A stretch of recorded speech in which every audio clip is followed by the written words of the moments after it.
Hello friends, I am CA Vivek Nigam, and in this video we are going to cover the provisions regarding time of supply and time of supply related to goods I have been covered in the earlier video, and in this video I am going to explain you the provisions regarding services. Yes, so if you want to learn the provisions of time of supply regarding services, then please be with us. So let us begin. So as you know, suppose you are a chartered accountant, or you may be lawyer, or you may be a landlord, or you may be a banking company or insurance company, or you may be any service provider. I just want to keep to inject in your mind that you are a service provider, and you are a service provider and you are raising regularly invoices, and you are collecting some money on your bill as GST. So you want to know at what point of time the liability to pay this GST which you have collected from the customer arises towards government. Suppose you gave services of consultancy in the middle of January. So you want to know that the service GST collected by you from the client is to be deposited to the government at which date. So you need to know the provisions of time of supply regarding services. Only then you will be able to know properly that at what point of time you have to deposit this GST collected from the client to the government. So the provision regarding the time of supply of services is really damn easy, is really very easy. I can't understand why people get confused in calculating the time of supply regarding service when they try to find out. So I will try to explain at my best level this provision, and please be with us. Okay, I will also share my screen for your understanding, because it becomes very useless to show only provisions, or it is not useless, it is not useful to teach you just by provisions. So I have inculcated both the provisions and examples in my PPT for your better understanding. So let us begin the provisions regarding time of supply of services. And I am covering the friends the forward charge. Forward charge, as you know very well, unless and until there is a reverse charge, there is a forward charge, and I will cover the provisions regarding reverse charge later. So in this video we will cover only forward charge. Forward charge means you can understand that it is just a normal supply of service. Okay, so let us we are moving forward. Time of supply under GST for services, and I am CA Vivek Nigam. So let us begin. So see, the most important section in this scenario for calculating the time of supply of services is section 13 subsection 2. Yes, and one more section is section 31. So we must know that what section 31 what section 13 subsection 2 says, and if we are able to understand this provision, we will be able to calculate the time of supply. I will repeat section 13 subsection 2 quite often because it is the backbone for calculating the time of supply regarding services. So section 13 subsection 2 is in three parts. Okay, first it says earliest of A or B or C is time of supply. So we must know that what is A or B or C. So section 30 subsection 2 covers broadly three scenarios. Suppose you are a service provider and you are um, you are providing services, and you are issuing the invoices. So there may be one case that you are writing or you are issuing invoices within time limit. At what point of time you should issue invoice? A special section 31 is made by the law, which provide which gives you guideline that within which time, within which period you have to raise the invoice. So if you are a service provider and if you raise the invoice as said under section 31, only then it can be said that you have raised the invoice within the prescribed time. Okay, so let us move forward. I am going to read the basic provision. If invoice is issued within the period prescribed under section 31, we will look also section 31 in detail, but just for the sake of understanding, understand one category. If you have issued an invoice within the period prescribed under section 31, then what will be the time of supply? The time of supply will be the date of issue of invoice or the date of receipt of payment.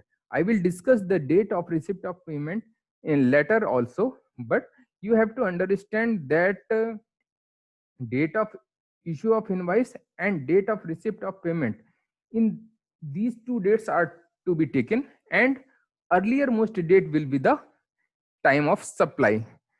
Second, it says if that invoice is not issued within the periods prescribed under section 31, if you have not issued the invoice within the periods prescribed under section 31, which I will discuss later, then how to calculate time of supply?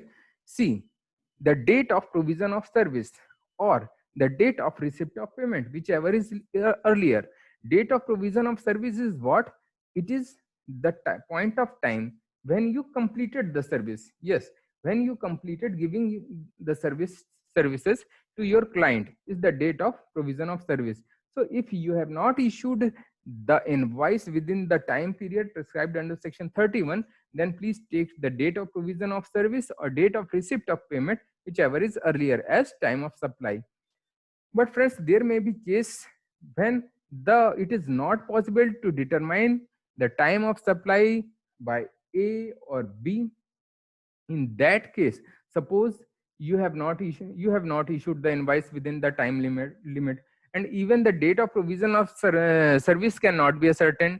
So there may be situation when even A and B both are not working. So in that case, law says in that case time of supply will be the date when the recipient of services shows receiving that services in his books of accounts. Other, I mean to say, suppose you are a chartered accountant and the other person is a client. So when the client showed receipt of services in his book, that will be the time of supply for you. Okay, friends. So let us move forward. I will say or repeat some things because this section 31 subsection 2 is the backbone. I am also repeating the same thing in a different manner. Invoice issued within the time limit, yani invoice issued within the time limit as prescribed under section 31, then take the invoice date or the payment receipt date, whichever is earlier. If invoice is not issued within the time limit prescribed under section 31, and take the date of provision of service or payment received date, whichever is earlier. And in the other case, take the date at which the recipient has shown the receipt of services in his book. Friends, now in chart form you can see if the invoice is issued within the time, follow A. If not issued, then follow B. Otherwise, you have to see the books of recipient. Now, I was quite often talking about the time limit. Okay, so rule 47 is made. Rule 47 says for the purpose of section 31, you have to come here. Okay, so if we want to know that what is the time limit prescribed under section 31, we have to read the section rule 47. And in normal case, rule 47 says that invoice should be issued within 30 days from the date of completion of services. But if service provider is the insurance company or banking company or NBFC or financial institution, then the invoice should be raised within 45 days from the date of completion of service or supply of service. Supply of services here mean as completion of service. So normal time limit is the 30 days from the date of completion of service, And if the service provider, if it is a bank or NBFC, etc., then the time limit for issue of invoice would be 45 days, friends. And suppose one more case is here. In case of cessation of service before completion of services, there is, friends, there may be some cases when the service is disrupted.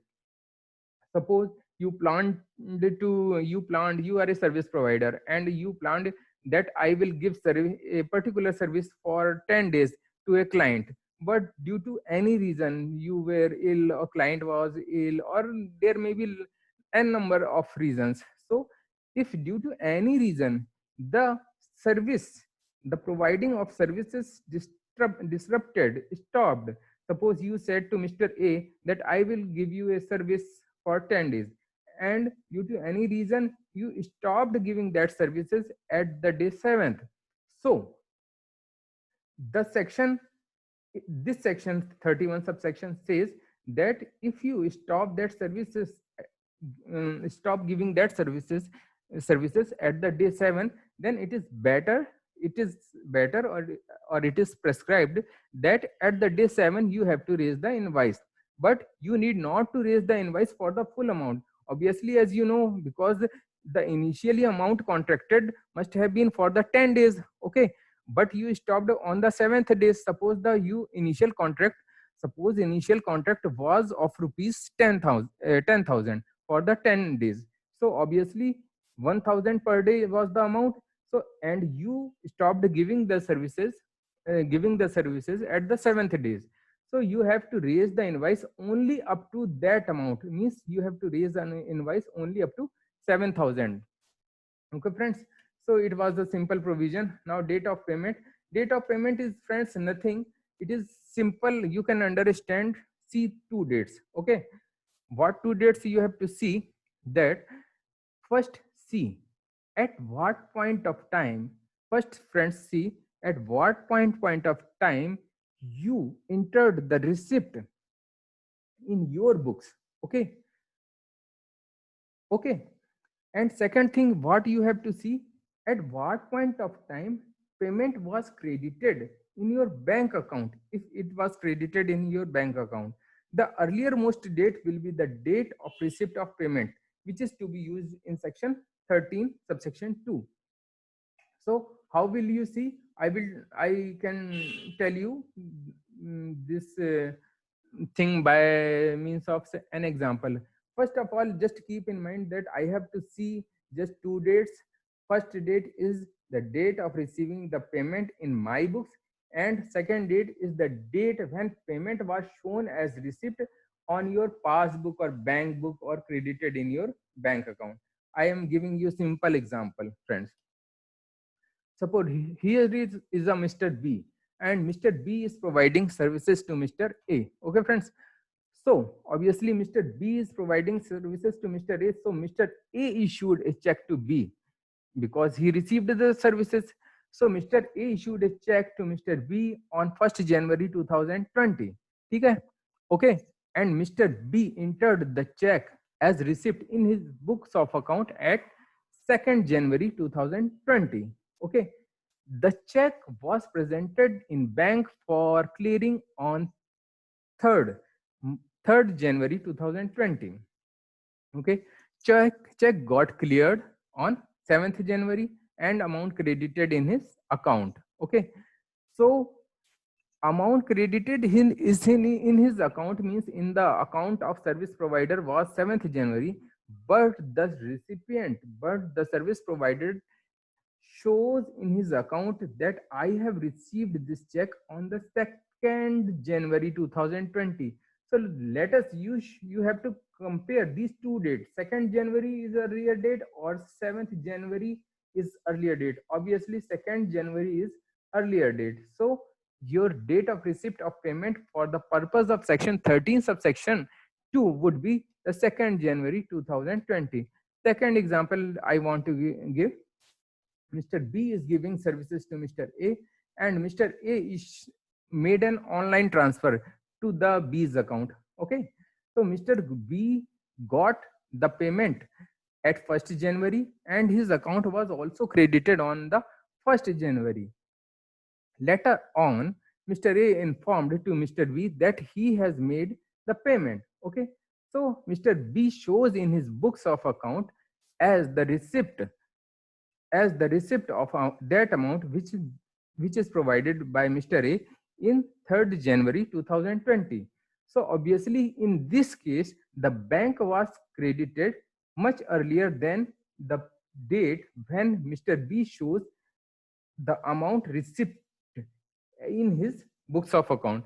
So what will be the date of payment, the date of receipt of payment? It would be obviously earlier of 1st January or 3rd January, that is 1st January would be the date of receipt of payment. Okay friends, so let us move forward. I want to tell you one more thing, the definition of deemed supply, because I am going to tell you something.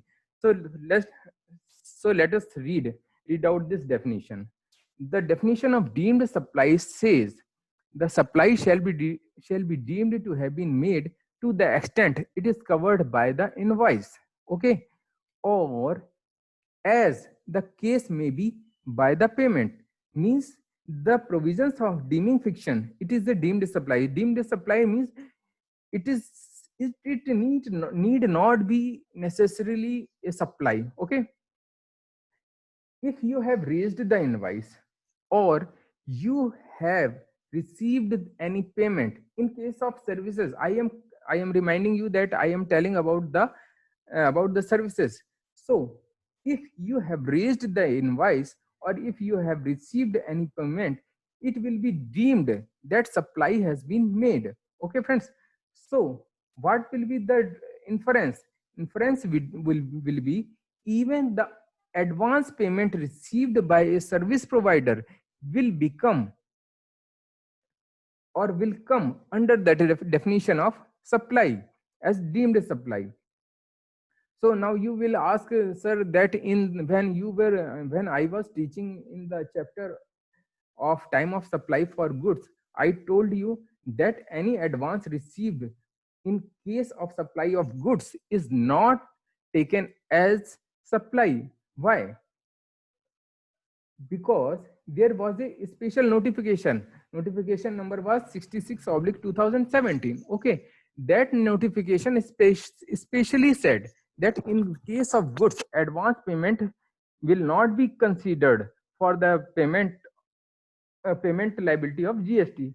So you can understand in your mind that advance payment is taken as supply in the case of services only, but not for goods.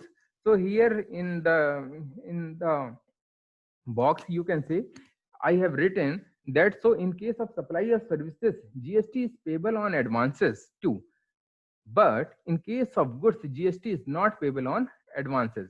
Okay friends, it is an important thing you have to learn, and you must keep in mind that in case of supply of services, GST is payable on advance, but in case of supply of goods, GST is not payable on advances received by the supplier. Okay friends, so let us, I am going to clear this thing in a different slide. For goods, no GST, and for services, GST is payable on advances, because this advance is covered in the definition of deemed supply. And in case of goods, a special notification was issued. So due to this notification, the GST is not chargeable on the goods, on the advances which are made for the supply of goods. So what happens now? We should talk about ITC on advances too, I think so, because if the if the thing you are paying the GST on advances, then whether the ITC to the second party will be available. ITC, as you know, the ITC means input tax credit. So in case of goods, yes, in case of goods, you know that no GST is payable. Okay, so in case of goods, supplier pays no GST. So ITC shall not be available also. Simple सी बात है, यदि मैं हिंदी में कहूं कि supplier ने government को जीएसटी नहीं दिया। एक सिंपल सा प्रोविजन, सिंपल सा नारा जो सुभाष चंद्र बोस ने दिया था, तुम मुझे खून दो मैं तुम्हें आजादी दूंगा, यानी तुम मुझे कुछ दो तो मैं भी तुम्हें कुछ दूंगा।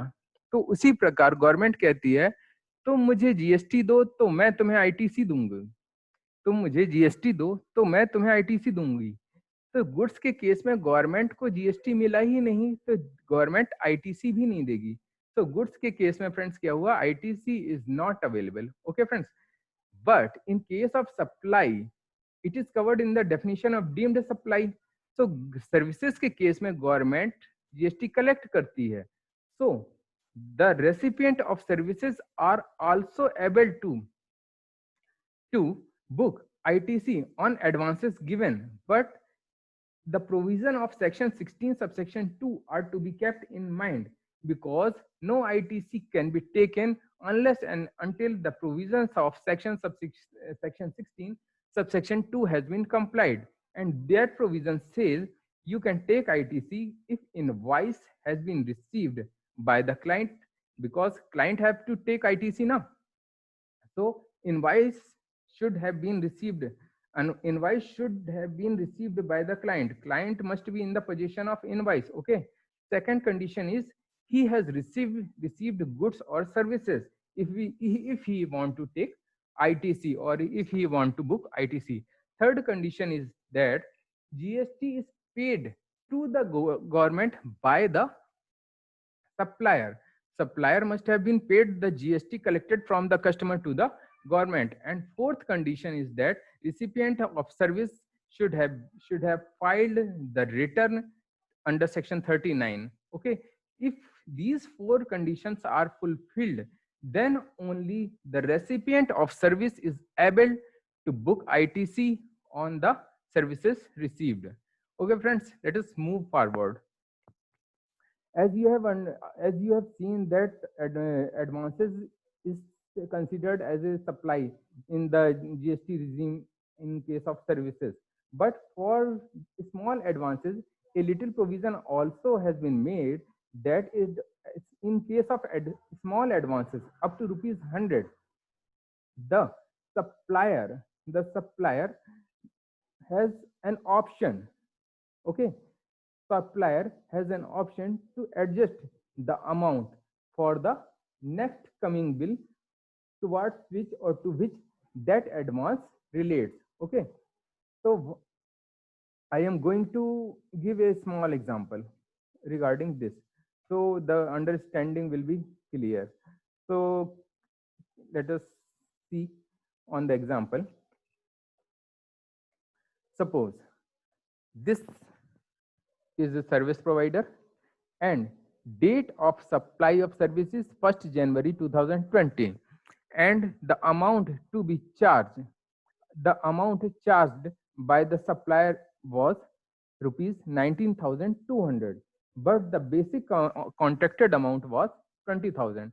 सिंपली सी बात है, सीए साहब को 20,000 लेने थे और 20,000 की बजाय उन्होंने 19,200 रुपए ही लिए, और मैं थोड़ा सा गलत बोल गया, सीए साहब को 19,200 रुपए लेने थे, लेकिन क्लाइंट के पास छुट्टे नहीं थे तो उसने 2,000 के 10 नोट दे दिए तो 20,000 सीए साहब को मिल गए, यानी क्लाइंट का 800 रुपए सीए साहब के पास जमा हो गया। Okay, client, I just want to say that client has made an excess payment of rupees 800 rupees to the service provider, and obviously ये जो 19,200 लेने थे 20,000 ले लिए, तो क्या होगा, ये 800 रुपए पर जो जीएसटी का अमाउंट है वो उसका क्या होगा, उसकी टाइम ऑफ सप्लाई क्या होगी, ये हमें देखना है, क्योंकि 19,200 की तो हम नॉर्मल निकाल ही लेंगे जो नॉर्मल प्रोविजन से है, लेकिन ये जो 800 रुपए जो एक्स्ट्रा ले लिए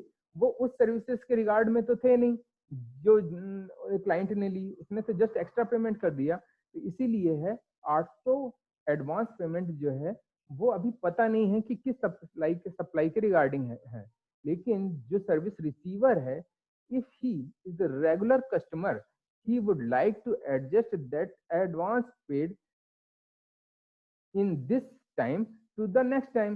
तो सपोज करो कि अभी आपने 1 जनवरी 2020 को किसी क्लाइंट ने सर्विस ली थी और सर्विस प्रोवाइडर ने सर्विस प्रोवाइड की थी, अब भी वो अगली बार भी आएगा, लेकिन अभी 800 पर कोई भी जीएसटी पेबल नहीं होगा। ओके, अगली बार वो आया, अगली बार उसने, डेट है 1 फरवरी, 1 महीने बाद वो क्लाइंट फिर से आया कोई सर्विस लेने और आपने दी, और सपोज करो कि सर्विस 12,000 रिसीव्ड। ओके, 12,000 की आपने अगेन सर्विसेज दी, यानी 12,000 रुपए की इस बार सर्विसेज देनी थी। तो क्लाइंट ने क्या कहा कि सर 800 रुपए तो पहले की जमा है, तो इस बार मैं आपको 11,200 दूंगा। ठीक है, तो 800 एडजस्ट हो गए।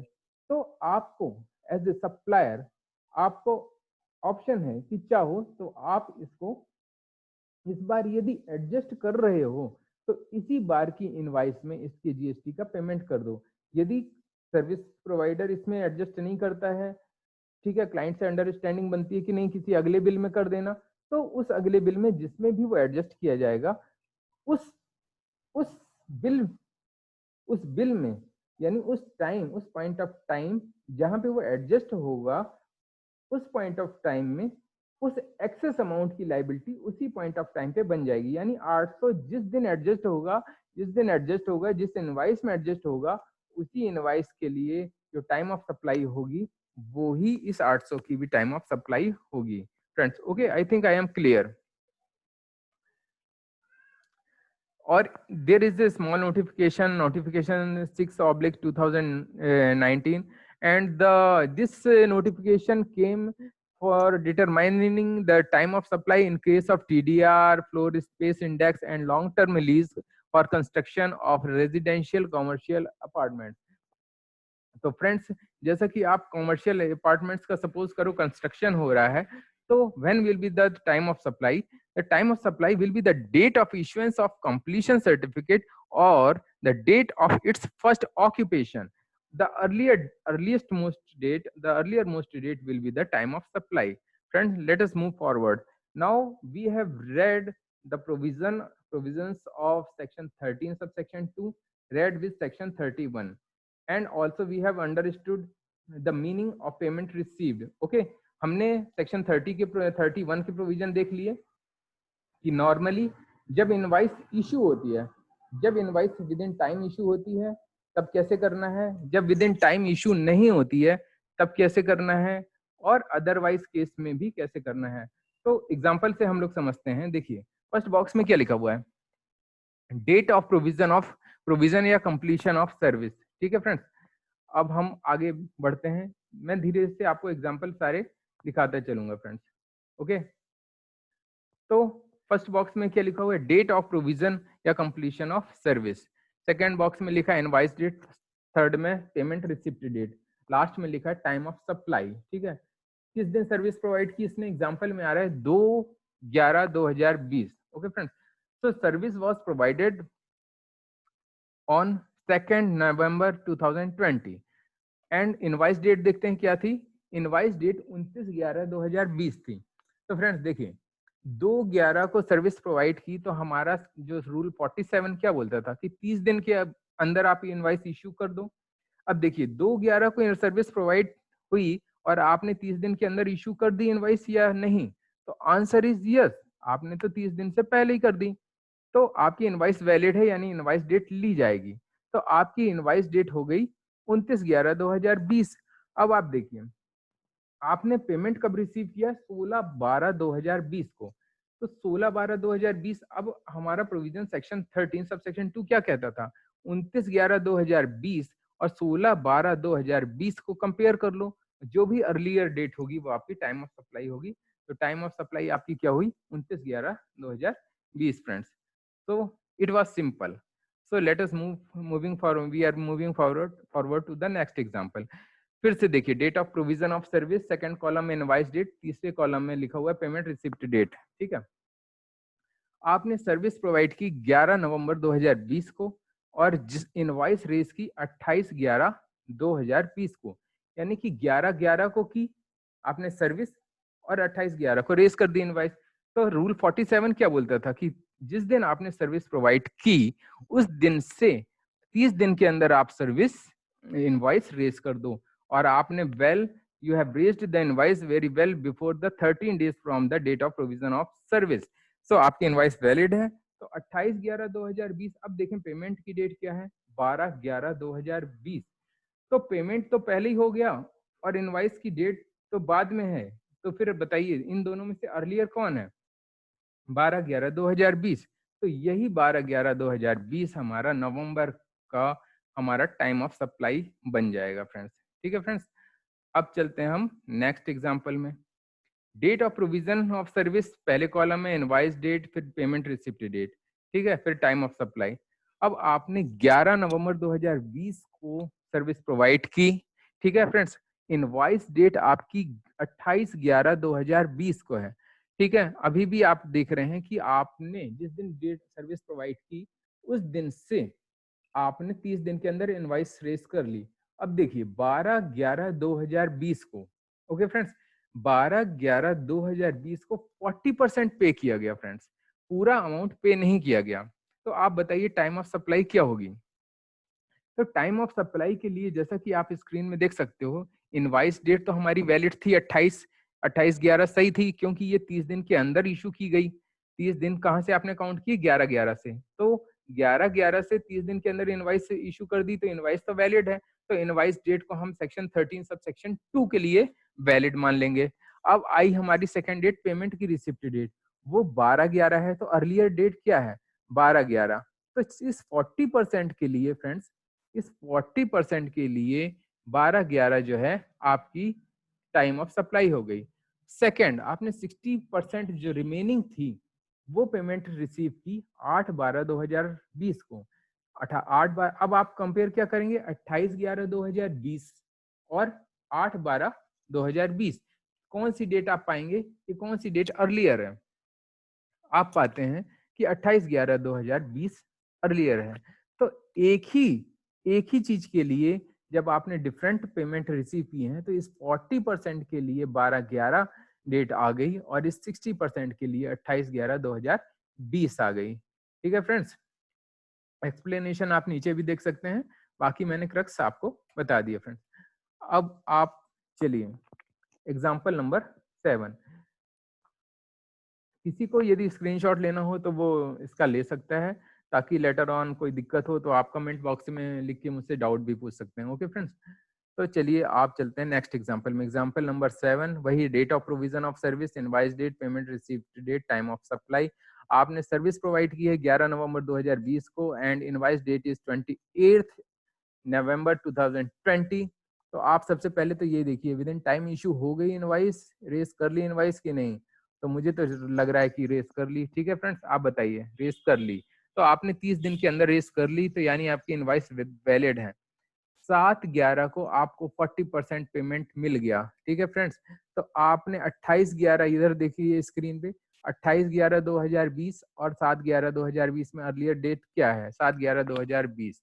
सेकंड, आपकी इनवाइस डेट तो वैलिड थी। अब आप 28/11/2020 और 9/11/2020 में कंपैरिजन करेंगे, तो अर्लियर डेट क्या है आपकी, 9/11/2020।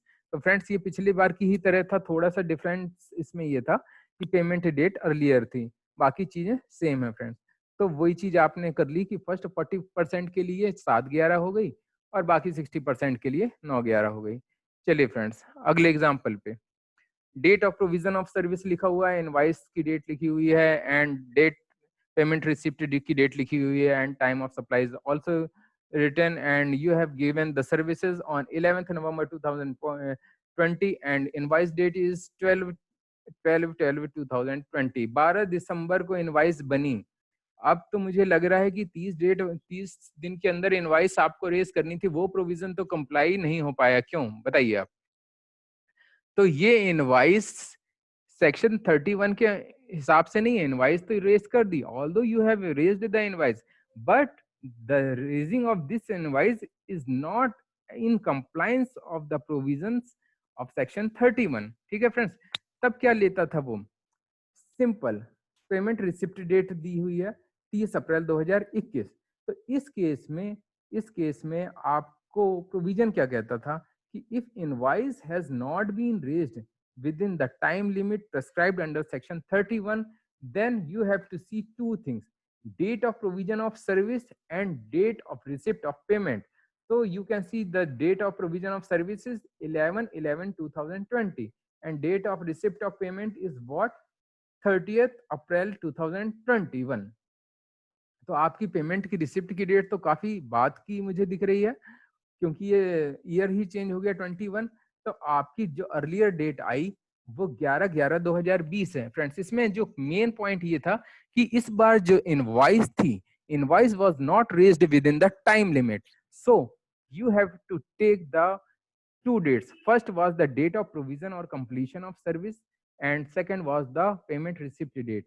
तो आपने दो डेट्स का कंपैरिजन किया। 11 नवंबर बेटर है, 11 नवंबर 2020 पुरानी डेट है कि 30/4/2021 पुरानी डेट है? 11 नवंबर 2020 पुरानी डेट है, and this will be called your time of supply date. Okay friends, तो लेट अस मूव फॉरवर्ड। अब नेक्स्ट एग्जांपल में हम वही चीज देख रहे हैं नए तरीके से, नए प्रोविजंस के साथ, नए हिसाब में। Date of provision of service, second column में इनवॉइस डेट, थर्ड लिखा हुआ है payment receipt date and time of supply. देखिए, आपने जो सर्विस दी सर्विस रिसीवर को 11/11/2020, 11 नवंबर 2020 को आप सर्विस दे चुके थे, एंड इनवॉइस इश्यू नहीं की, इनवॉइस आपने इश्यू नहीं की, and payment receipt date, payment has not been received, यानी ना आपने इनवॉइस इशू की, आप सर्विस प्रोवाइडर हो, आपको इनवॉइस इशू करनी थी, आपने इनवॉइस रेस नहीं की। अब क्लाइंट भी इतना महान था कि वो भी पेमेंट करने नहीं आया। इस केस में टाइम ऑफ सप्लाई कैसे होगी? तो देखिए, सेक्शन 31 के हिसाब से देखिए स्क्रीन में कि उसने इनवॉइस तो टाइम पे इश्यू नहीं की, तो अब हमें देखना पड़ेगा क्या? Date of provision of service. ठीक है फ्रेंड्स, अब आप कुछ लोग इसमें कहेंगे कि 30 दिन के अंदर इनवॉइस रेस कर देनी थी, तो 11/11/2020 से 30 दिन ले लो, 30 दिन ले लो, और जो डेट होगी उसी वही इनवॉइस की डेट होगी। नहीं फ्रेंड्स, ऐसा नहीं है। हमारा सेक्शन ये कहता है कि यदि इनवॉइस सेक्शन 31 के हिसाब से within that period is not issued, तो आप दो डेट देखेंगे, date of provision of service और डेट ऑफ पेमेंट रिसिप्ट। तो आपको कंपैरिजन क्या करना है? 11 नवंबर 2020, और पेमेंट तो रिसीव किया नहीं, तो आप क्या किसी से कंपेयर कर ही नहीं सकते। कुल मिला के लास्ट डेट हमारे पास एक ही बची कि 11/11/2020 को ही इसकी टाइम ऑफ सप्लाई, जिस दिन आपने दिया था service, जिस दिन the day when you have given or provided the service, is deemed as time of supply of this supply friends. Okay friends, so let us move forward. Now come to the next example. It is, suppose you are running a convention hall, banquet hall, or rest house, etc. So what happens here? It is a good example, you must see it. Booking of A convention hall on 25 जुलाई 2020। आपने एक hall जो है 25 जुलाई को book कराया, ठीक है, और जो बुक कराया तो क्लाइंट से कहा कि मैं आपको हॉल दे तो दूंगा पर आपको 16 लाख रुपए लगेगा। कोई बहुत बड़ा हॉल था लगता है, 16 लाख तो काफी ज्यादा होते हैं। ठीक है फ्रेंड्स, सो आपने 10 लाख एडवांस रिसीव किए कर लिए और बोला कि जिस दिन ये कन्वेंशन हॉल का यूज होगा उसके बाद किसी दिन बाकी पेमेंट भी रिसीव कर लूंगा। तो 25 जुलाई को बुकिंग हुई और आपने लेना था 16 लाख, लेकिन एडवांस ले लिया 10 लाख का, यानी कि 6 लाख अभी आपको लेना बाकी है। तो पहले तो आप इतना ही बता दीजिए फ्रेंड्स। देखिए, 25/7 को बुकिंग हुई और आपने एडवांस रिसीव कर लिया 10 लाख का फ्रेंड्स। अब आपका क्या हुआ? इवेंट हेल्ड हो गया आपका 10/11/2020 को, यानी 10 नवंबर को वो शादी जो भी होनी थी वो हो गई फ्रेंड्स। अब हम यदि इस समस्या को पूरी समझ लें फिर मैं आगे बढ़ता हूँ फ्रेंड्स फॉर बेटर अंडरस्टैंडिंग। तो पहली ये चीज थी कि 25 जुलाई को बुक कराया गया, ठीक है, 16 लाख लेना था लेकिन 10 लाख ले लिया, ठीक है। और ये 10 लाख कब ले लिया आपने? 25 जुलाई को ही ले लिया फ्रेंड्स, ठीक है, क्योंकि जिस दिन बुक कराया उसी दिन ले लिया, ठीक है। प्रॉब्लम ही यही है। अब आपका 10 नवंबर को वो इवेंट हुआ और आपने फिर 20/12/2020 को आपने इनवॉइस रेस कर दी फ्रेंड्स। इनवॉइस आपने रेस कर दी 20/12/2020 को। तो फ्रेंड्स ये भी देखिए, 10/11 को इनवॉइस इवेंट हुआ, तो date of provision of service क्या थी? 10/11 थी, ठीक है। मैं आपको प्रॉब्लम एक्सप्लेन कर रहा हूँ। तो 10/11 थी, तो इसके एक महीने के अंदर आपको रेस कर देनी चाहिए थी ना, यानी कि 10-12 तक तो लेट टू लेट आपको कर ही देनी चाहिए थी, लेकिन आपने 20-12 की, यानी सेक्शन 31 की टाइम लिमिट के अंदर आपने इनवॉइस रेज नहीं की फ्रेंड्स। और 25/12/2020 को आपने फिर बाकी बैलेंस 6 लाख ले लिया। अब फ्रेंड्स, अब हम इस प्रॉब्लम को देखते हैं। तो पहले तो आपने 25 जुलाई 2020 को 10 लाख रुपए ले लिए थे फ्रेंड्स। तो डीम्ड सप्लाई के प्रोविजन के हिसाब से जब आपने फर्स्ट 10 लाख लिए तो 25 जुलाई इसकी डेट हो गई फ्रेंड्स, ठीक है। अब आपने जब 6 लाख लिए, पहले के लिए तो कोई दिक्कत ही नहीं है, क्योंकि जिस दिन बुक कराया उस दिन आपने एडवांस लिया, तो जिस दिन एडवांस लिया वही है इसकी टाइम ऑफ सप्लाई की डेट, यानी 25 जुलाई। अब आइए 6 लाख की बात करते हैं। अब यदि हमने इनवाइस इशू कर दी होती विद इन टाइम, तब तो हम इनवाइस की डेट देखते, लेकिन हमने इनवाइस जो है रेस की वो टाइम पे इशू नहीं की थी, तो फिर हम कब कौन सी दो डेट देखेंगे? Obviously date of provision of service and date of receipt of payment, यानी 10/11/2020 हमारी date of provision of service थी and date of receipt of payment was 25/12/2020। आप देख सकते हैं पीछे, this was the date, okay. तो हमको कंपेयर क्या करना है? 10/11/2020, ठीक है, और 25 25 जो 10/11/2020 और 25/12/2020। तो date of provision of service और date of receipt of payment, तो ऑब्वियसली 10/11/2020 हमारी अर्लियर मोस्ट डेट है and this will be the time of supply, यानी पहले 10 के लिए 25 जुलाई, 10 लाख के लिए 25 जुलाई एंड फॉर द नेक्स्ट और and remaining 6 lakh the time of supply date would be the 10th 11 2020, यानी 10 नवंबर 2020। So friends, let us move forward.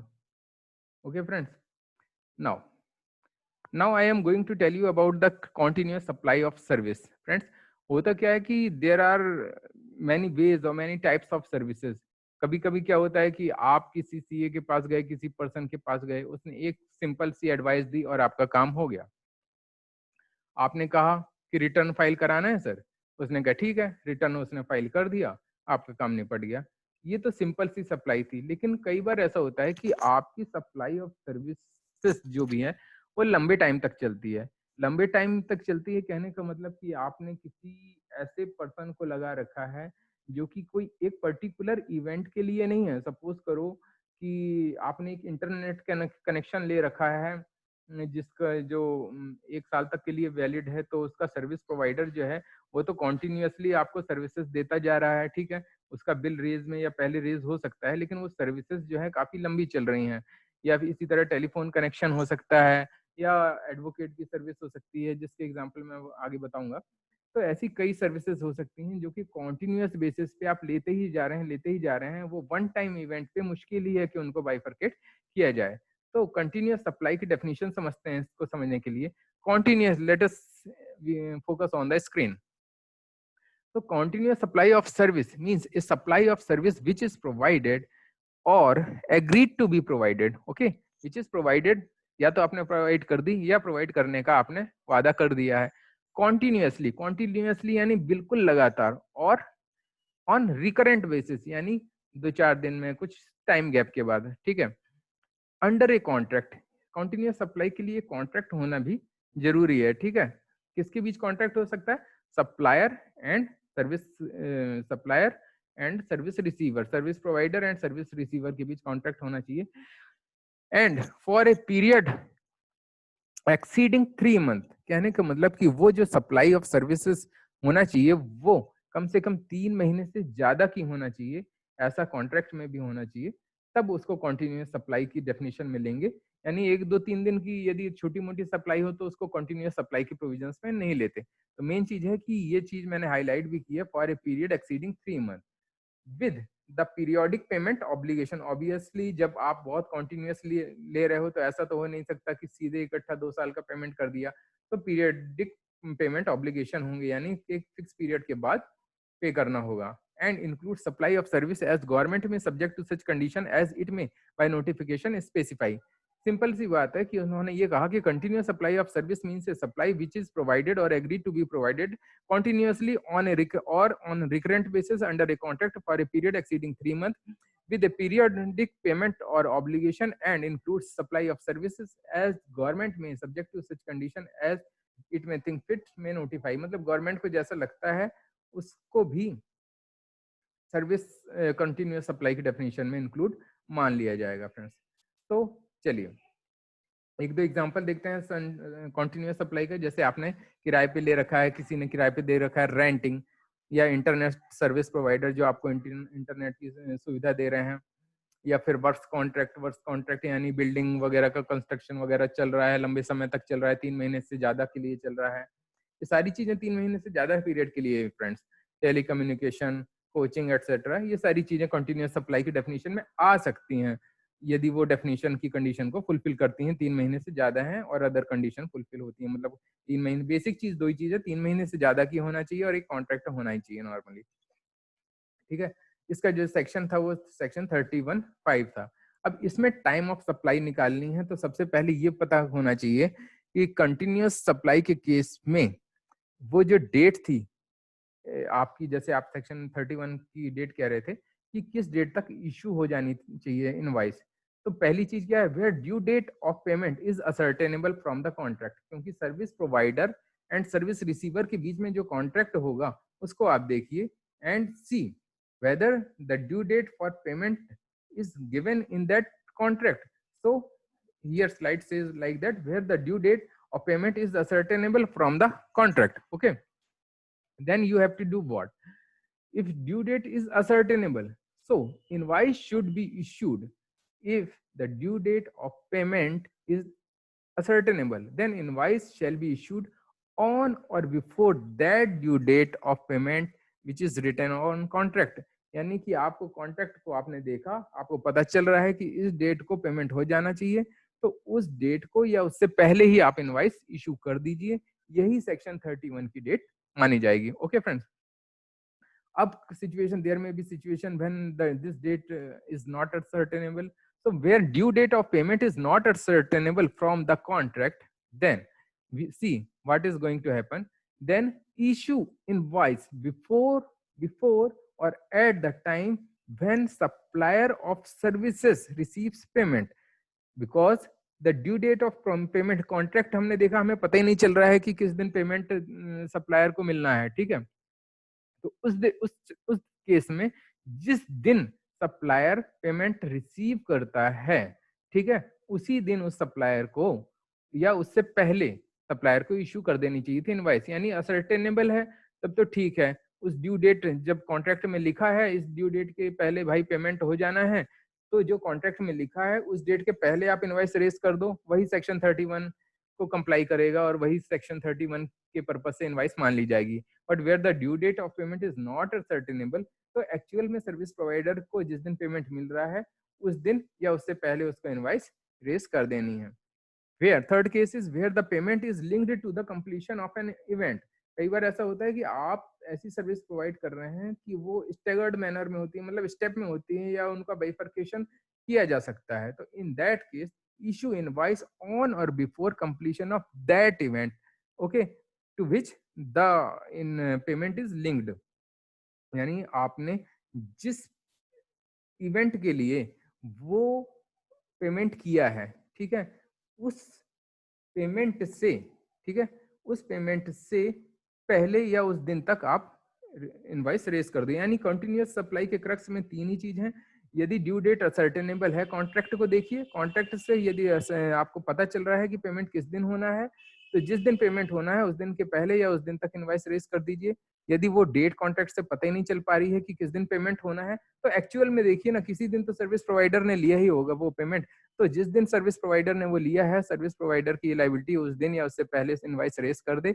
और थर्ड केस अलग ही है कि यदि पेमेंट ऐसा मिल रहा है जो कि चूंकि कॉन्टिन्यूअस सर्विसेज है, तो उसमें कुछ इवेंट्स हैं कि भाई ऐसा करोगे तो फिर ऐसा इतने, मान लीजिए मैं एग्जांपल क्या दूं, मतलब कि सपोज करिए एक कोचिंग क्लास है, वो कोचिंग क्लास मान लीजिए कि 10 महीने 12 महीने चल रही है, तो उन्होंने कहा कि भाई इसमें हम इस कोचिंग क्लास में हम जीएसटी पढ़ाएंगे और कस्टम पढ़ाएंगे, 10 महीने में यही सब पढ़ाते रहेंगे, तो 4 महीने में जीएसटी खत्म हो जाएगा और ऐसे ही 6 महीने में कस्टम खत्म हो जाएगा, या ऐसा ही कुछ भी हो सकता है। तो जिस सपोज करिए कि जीएसटी के लिए आपने जो फीस ली थी, कस्टम के लिए जो फीस ली थी, तो जिस दिन जीएसटी पढ़ाना बंद किया उस दिन जो आपने पेमेंट रिसीव की, उस दिन आप इनवाइस इशू कर दीजिए। इसका मैंने एक एग्जांपल भी बनाया है, वो आपको ज़्यादा क्लैरिटी देगा। ओके फ्रेंड्स, जो कि आगे आएगा। तो कंटिन्यूअस सप्लाई के केस में हम एग्जांपल देते हैं। देखिए, सबसे पहले हम देखते क्या है, entry of provision as per books. Second column है इनवाइस डेट। थर्ड कॉलम है due date of payment as per contract.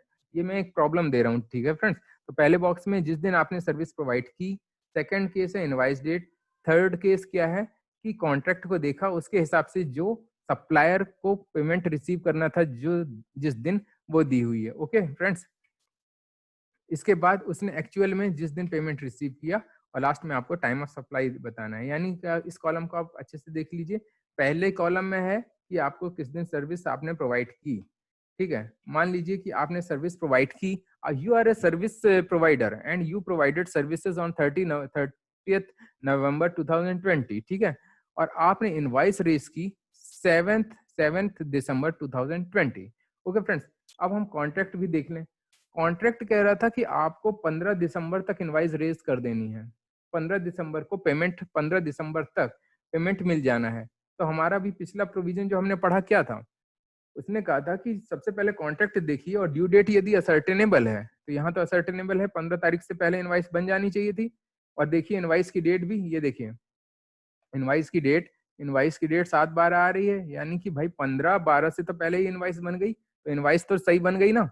तो 7/12 इसकी डेट लेके चलिए, आप दिमाग में रखिए 7/12, 7 दिसंबर सही डेट है, ठीक है। अब आपको इसको कंपेयर करना है date of receipt of payment से। तो पेमेंट किस दिन रिसीव हुआ, you got the payment on 20th December 2020। Now you have to see the earlier most date. आप देखिए 7/12 पहले पड़ता है कि 20/12/2020 पहले पड़ता है। ऑब्वियसली आपको पता है 7/12 पहले पड़ता है, तो the time of supply for this would be 7th दिसंबर 2020, ठीक है फ्रेंड्स। मूविंग फॉरवर्ड, आप देखिए नेक्स्ट एग्जांपल छोटा समझिए कि आपने अगली बार क्या हुआ, 31 दिसंबर 2019 को सर्विस दी, ठीक है फ्रेंड्स। इनवॉइस बनाई आपने 22 जनवरी 2020 को। अब इसमें से प्रोविजन ऑफ सर्विस से 30 दिन मत देखने लगिएगा, वो हमें देखना है, यहाँ पे मेन चीज है कॉन्ट्रैक्ट। यहाँ पे कॉन्ट्रैक्ट कह रहा था कि 15/1/2020 तक इनवाइस रेस कर लो। ओके, 15/1 तक कह रहा था, लेकिन सर इसने तो 22/1 को किया है इनवाइस रेस। ओके, ठीक है, तो इसने टाइम लिमिट के अंदर नहीं किया ना, टाइम लिमिट के अंदर इसने नहीं किया, तो अब हम इसकी इनवाइस डेट को वैलिड नहीं लेंगे। तो फिर कौन सी डेट लेंगे सर, हम इसकी date of provision of service लेंगे और date of receipt of payment लेंगे।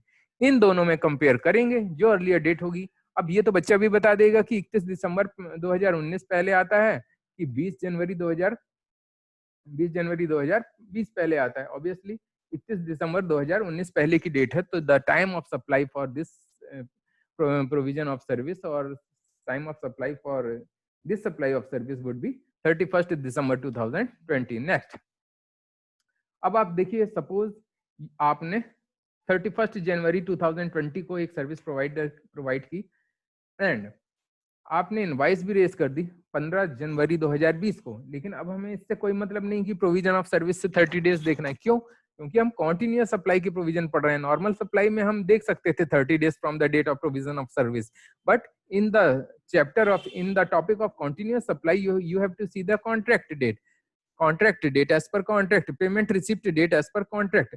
तो कॉन्ट्रैक्ट के हिसाब से आपको पेमेंट रिसीव करना है 15 फरवरी तक आपको पेमेंट करना है। तो आपकी इनवाइस, आप एक सर्विस प्रोवाइडर हो, आप दिमाग में ये रखिए, मैं सीए हूं, मैं सर्विस प्रोवाइडर हूं, and you should have raised the invoice on और बिफोर 15 फरवरी 2020। आपको 15 फरवरी से पहले इनवाइस रेज कर देनी थी, और या फिर 15 फरवरी तक तो ठीक तो है, आपने 15 फरवरी तक रेज कर दी, तो इनवाइस डेट को लिखिए, ले लीजिए। अब बस date of receipt of payment देखना है। यदि ये रिसिप्ट ऑफ पेमेंट हमसे पहले की होगी तो वो डेट हो जाएगी, नहीं तो ये डेट हो जाएगी। अब देखिए रिसिप्ट ऑफ पेमेंट की डेट क्या होगी, 11 फरवरी 2020। अब देखिए 11 फरवरी 2020 पहले आता है या 15 फरवरी 2020? ऑब्वियसली 11 फरवरी 2020 आता है, तो ये आपकी टाइम ऑफ सप्लाई हो गई फ्रेंड्स। तो बहुत देखिए सिंपल था। आगे चलते हैं, आपको स्क्रीनशॉट लेना हो तो आप स्क्रीनशॉट ले सकते हैं, ठीक है फ्रेंड्स। और कोई डाउट हो तो आपको नीचे कमेंट में आप मुझसे पूछ सकते हैं फ्रेंड्स। आगे हम बढ़ते हैं। Continuous supply when due dates of payments are not ascertainable. Payments की डेट नहीं पता चल रही है कॉन्ट्रैक्ट से, तो देखिए वैसा ही एग्जांपल है, entry in the books, entry in the as a provision, यानी सीधी सी बात है, आपने किस दिन सर्विस की, entry of provision of service, किस दिन सर्विस प्रोवाइड की, यो अपने आप को सर्विस प्रोवाइडर मान के चलिए फ्रेंड्स, ठीक है। तो आपने सर्विस जिस दिन प्रोवाइड की होगी, इसका आगे मैं एग्जांपल बनाऊंगा। इनवाइस डेट ये है, due date of payment as per contract, ठीक है, रिसिप्ट ऑफ पेमेंट की डेट और टाइम ऑफ सप्लाई। पहले देखिए सर्विस आपने प्रोवाइड की 30/11/2020 को, ओके फ्रेंड्स, 30 नवंबर को you have provided the service and you have raised invoice, and invoice की डेट आपने क्या डाली, 7 दिसंबर 2020। लेकिन मेन चीज क्या है, आपको देखना है कॉन्ट्रैक्ट, और कॉन्ट्रैक्ट में ये डेट असर्टेनेबल ही नहीं है, पता ही नहीं चल रही है कि ये डेट क्या थी। तो आपको क्या करना है, तो आपने देखा कि रिसिप्ट ऑफ पेमेंट की डेट क्या है, ठीक है फ्रेंड्स। तो मेन चीज उसमें क्या लिखी थी, आपने प्रोविजन पहले पढ़ा हुआ था कि जब आपकी कॉन्ट्रैक्ट की डेट पता नहीं है, तो आपको ये देखना होता है कि एक्चुअल में पेमेंट कब रिसीव हुआ। जिस दिन पेमेंट रिसीव हुआ, जिस दिन पेमेंट रिसीव हुआ उस दिन तक या उससे पहले इनवाइस बन चुकी होनी चाहिए थी। तो 20 दिसंबर 2020 को पेमेंट रिसीव हुआ, तो 20 तारीख के पहले देखिए इनवाइस बनी है कि नहीं। हाँ सर, ये तो 7/12 को बन गई, तो ठीक है, इनवाइस इज वैलिड। तो आपको अब date of provision of service नहीं देखनी, क्यों, जहां पे आपकी इनवाइस वैलिड है वहां पे date of provision of service नहीं देखी जाती, आप देख ही रहे हैं यहाँ पे। तो आपने डेट ली 7/12 और 20/12, इनमें से अर्लियर डेट आपने खोजी 7/12, यही है प्रोविजन ऑफ सर्विस, आपकी टाइम ऑफ सप्लाई की डेट। अब अगले एग्जांपल पे आते हैं, you have provided a service on 31 December 2019, ठीक है, invoice date is 22 January 2020, date is not ascertainable. Main चीज इधर पे है रिसिप्ट ऑफ पेमेंट की डेट। अब देखिए, you have received the payment on 20th January 2020, so you should have raised the invoice up to late 20th जनवरी 2020। आपको 20 जनवरी 2020 तक invoice raise कर लेनी थी, लेकिन आपने तो ये देखिए आपने तो 22 तारीख को रेज किया, तो ये इनवाइस आपकी वैलिड नहीं है। तो इनवाइस की डेट नहीं लेंगे, आप लेंगे date of provision of service और date of receipt of payment which is earlier. तो obviously 31 December 2019 is earlier date. 21 दिसंबर 2019 पहले आती है ना 20 जनवरी 2020 से, तो ये डेट ले लेंगे। अगला एग्जाम्पल आप देखते हैं, आपने डेट जिस दिन सर्विस प्रोवाइड की वो है आपकी 31 जनवरी 2020, आपने इनवाइस रेस की 15/2 को, और कॉन्ट्रैक्ट के हिसाब से तो कुछ असर्टेनेबल था ही नहीं, इसलिए आपको देखना है पेमेंट कब आपने रिसीव किया। अब देखिए, आपको इनवाइस रेस कर लेनी थी 11/2/2020 तक, लेकिन आपने इनवाइस रेस कब की है, 15/2 तक। तो भाई साहब थोड़ा लेट हो गए आप, इनवाइस तो आपने टाइम पे रेज नहीं की। अब आपने इनवाइस टाइम पे रेज नहीं की, तो हम क्या डेट देखेंगे, date of provision of service देखेंगे। तो 31 जनवरी 2020 और 11 फरवरी 2020 को कंपेयर करिए, जाहिर है कि 31 January 2020 would be the date of time of supply for this supply. ठीक है friends, let us move forward. तो हम लास्ट एग्जांपल पे आते हैं, कंटिन्यूअस सप्लाई ये है। अब देखिए मिस्टर जेड हैं, मिस्टर जेड कोई सर हैं, बहुत बड़े सर हैं, तो is running A coaching class of indirect tax. Mister Z कोई पर्सन है जो कि कोचिंग क्लास पढ़ा रहे हैं इनडायरेक्ट टैक्स की, और इनडायरेक्ट टैक्स में वो क्या पढ़ाते हैं, जीएसटी सब्जेक्ट, 2 सब्जेक्ट पढ़ाते हैं friends. He teachers GST and custom. तो जीएसटी पढ़ाते हैं और कस्टम पढ़ाते हैं। अब आपको ये देखना पड़ेगा सबसे पहले कि ये आपको कंटिन्यूअस सप्लाई का एग्जांपल है, तो 3 महीने से तो ज्यादा ही की होगी। तो इन्होंने कहा फॉर 7 मंथ का बैच है इनका, स्टार्टिंग फ्रॉम 1 जनवरी 2020। 1 जनवरी 2020 से इनका बैच स्टार्ट है, 7 महीने तक इन्होंने प्लान किया है कि ये सब पढ़ाते रहेंगे, ठीक है। तो मिस्टर जेड एक कोचिंग क्लास चला रहे थे, उनको इनडायरेक्ट टैक्स पढ़ाना था। इनडायरेक्ट टैक्स में 2 टॉपिक थे इनके मेजर, एक जीएसटी पढ़ाना था और एक कस्टम पढ़ाना था, और उन्होंने 1 जनवरी से सर्विस प्रोवाइड करना शुरू की, ठीक है। ओके, फीस स्ट्रक्चर इनका कैसा था, देखिए फीस स्ट्रक्चर ये चाहते तो इकट्ठा ही सारा ले लेते कि भाई हमें तो इनडायरेक्ट टैक्स पढ़ाना है, हमें इतने पैसे चाहिए, तो लेकिन इन्होंने क्या रखा था, fees structure is what, 10,000 rupees on completion of GST, okay friends, and 8,000 on completion of custom. यानी इन्होंने टोटल फीस चार्ज करनी है 18,000, लेकिन इसमें जीएसटी के हैं 10,000 और कस्टम के हैं 8,000।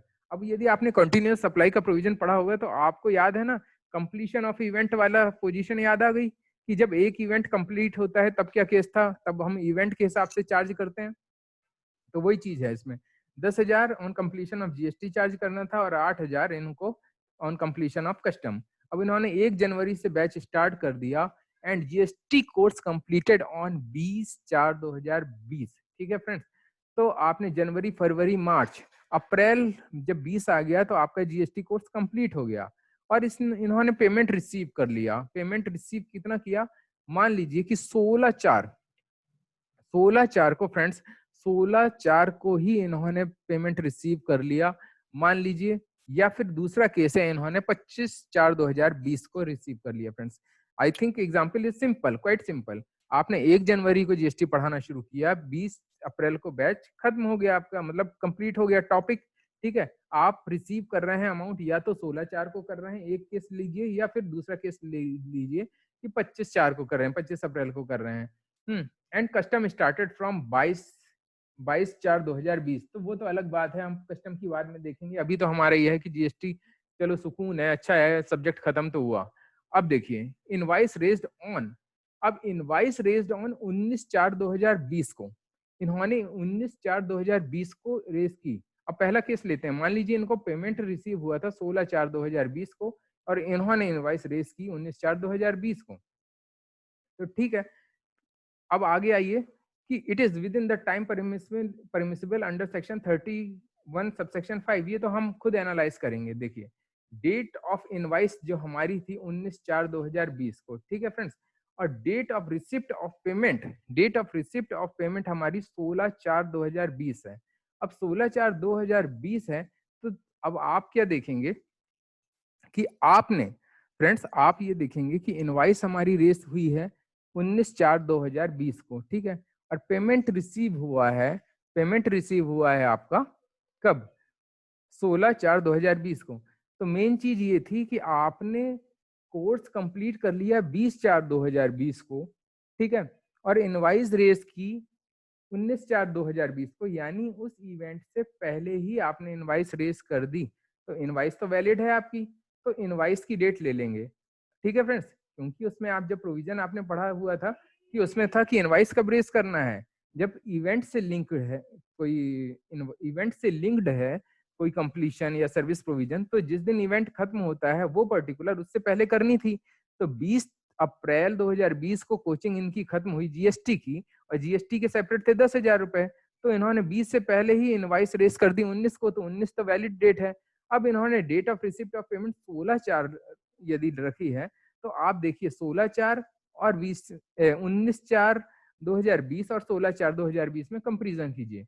19/4/2020 और 16/4/2020 में कंपेरिजन कीजिए। अर्लियर मोस्ट डेट क्या है, 16/4/2020। तो time of supply will B 16/4/2020 होगी इस केस में, यदि वो पेमेंट रिसीव कर लेते हैं ये 10,000 का 16/4/2020 में। एग्जाम्पल को मैंने कॉम्पैक्ट रखा है। इसी केस में मान लीजिए वो 25/4/2020 को पेमेंट रिसीव करते, तो ऑब्वियसली इनवाइस तो उन्होंने सही रेस कर ली थी। तब हम कंपेयर करते हैं 19/4/2020 और 25/4/2020 में कौन सी डेट अर्लियर है। तो उस केस में 19/4/2020 जो है इनकी जो है अर्लियर मोस्ट डेट होती, तब टाइम ऑफ सप्लाई 19/4/2020 होगी। कहने का मतलब यही है कि सिंपल सी बात है, आपने डेट ऑफ इनवाइस देखी सबसे पहले कि कंप्लीशन ऑफ इवेंट के पहले यदि रेज हुई हो गई तो वैलिड थी तो आपकी इनवाइस, तो आपने इनवाइस की डेट ले ली और पेमेंट के रिसिप्ट की डेट ले ली, दोनों में अर्लियर आपने ढूंढ लिया, वही आपकी टाइम ऑफ सप्लाई की डेट होगी। अब आप आगे आइए, अब इनका जीएसटी का काम धंधा तो हो गया, बैच खत्म हुआ। अब अगले दिन से इनका 2 दिन बाद शुरू हो गया था कस्टम। अब देखें कस्टम का क्या हाल हुआ है, अभी हम ये इधर जाते हैं, सेकेंड स्लाइड में देखते हैं। तो देखिए मैं अपनी ये विंडो यहाँ करता हूँ। 8,000 इनको मिलने थे कंप्लीशन ऑफ कस्टम में। तो कस्टम का टॉपिक इनका कंप्लीट हुआ 1 जनवरी 2020 को, ठीक है। 1 अगस्त 2020 को इनका कस्टम कंप्लीट हो गया फ्रेंड्स। ओके, तो ये कंटिन्यूस सप्लाई का ही केस है, जो है 3 महीने से तो ज्यादा हो ही गए। तो 1 अगस्त को पूरा हो गया और पेमेंट इन्होंने रिसीव कर लिया 5/8/2020 को, ठीक है, कोई बात नहीं। मेन चीज हमें तो ये देखना है कि इनवाइस कब रेस की। तो इनवाइस इनको कायदे से तो रेस कर लेनी थी 1/8/2020 तक, ठीक है। अब 1/8/2020 तक तो इन्होंने इनवाइस रेस नहीं की इस बार, तो इनकी इनवाइस की डेट तो इनवैलिड हो गई। तो हमें क्या लेना पड़ेगा, date of provision of service. और मैंने पहले ही बता रखा है कि date of provision of service यानी डेट ऑफ कंप्लीशन, ठीक है, जिस दिन आपने सर्विस देना कंप्लीट की। तो अभी आप पहले एग्जांपल में आपने देखा इनवाइस डेट वैलिड थी तो इनवाइस डेट ले ली थी, लेकिन because here the invoice date is not valid, so we have taken the date of provision of service as a first base, and second हम क्या करेंगे, date of receipt of payment ले लेंगे। तो date of receipt of payment simply 5/8/2020 है, दोनों में compare कर लीजिए। 1/8/2020 पहले आती है कि 5/8/2020, इन दोनों में से आपको अर्लियर लेना है। इस प्रकार 1/8/2020 आती है। तो सिंपल ये वो वाला केस भी कवर हो गया फ्रेंड्स, जो कि आपका क्या कहते हैं, payment was when the payment was linked with the production वो इवेंट। तो फ्रेंड्स ये सिंपल सी चीज थी, इसमें कुछ ज्यादा था नहीं, और that is why I explained you to my best level. यदि आपको कोई भी प्रॉब्लम हो, इसमें कोई आपको दिक्कत हो रही हो या नहीं समझ में आ रहा हो, तो आप मुझसे पूछ भी सकते हैं फ्रेंड्स, और कमेंट बॉक्स में लिख सकते हैं। मेरे ख्याल से ऐसी कोई इसमें चीज नहीं थी जो आपको डिफिकल्ट लगी, लेकिन ये चीज मैं आपको और बोलना चाहता हूँ कि ये जो चीज भी मैंने समझाई है वो है समझाई है आपको फॉरवर्ड चार्ज के बेस पे। ओके, मैं अगले वीडियो में रिवर्स चार्ज की पोजीशन भी क्लियर करूंगा और बहुत सारे प्रोविजंस क्लियर करूंगा। तो बने रहिए मेरे साथ, और आपने इतने पेशेंस से मेरे को सुना। So I am very thankful to all of you for listening me, and if you have any query you can raise those query by putting question on the comment box, and I will always be happy to answer those query. And in future I am going to upload so many videos on GST, because I think I can do some social service or such type of things, and I will upload all these lecture free of cost, so you can enjoy taking my lectures. Thanks, and thank you friends for cooperating and for sincere cooperation and for sincere learning and for sincere listening to me. And thanks to all of you for your kind cooperation. So I am stopping my lecture here. Thanks all. Thank you.